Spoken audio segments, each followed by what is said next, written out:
To'g'risini aytsam juda qo'rqib o'ynadik. Oyog'imiz qaltirab, tizzalarimiz titradi. Ko'rgandirsiz balki, chunki O'zbekiston biz kutgandek oddiy jamoa emas ekan. Husanovdan qochib yurdim. U bir marta oyog'ingni sindiraman deb hatto operatorni ham uxlatib qo'ydi. Mana bolnitsada yotibdi. O'zbekiston go'yo bizni ayab o'ynagandek tuyuldi menga, xuddiki bizga g'alabani sovg'a qilib qo'ygandek. Abbos degan kichkintoy ham bor ekan, juda zo'r o'ynar ekan. Men aniq ayta olaman, bu yigitlar Portugaliyani ham yanchib tashlaydi.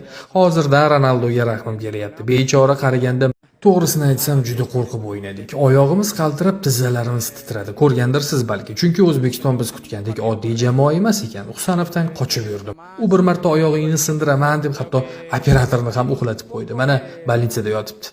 O'zbekiston go'yo bizni ayab o'ynagandek tuyuldi menga, xuddiki bizga g'alabani sovg'a qilib qo'ygandek.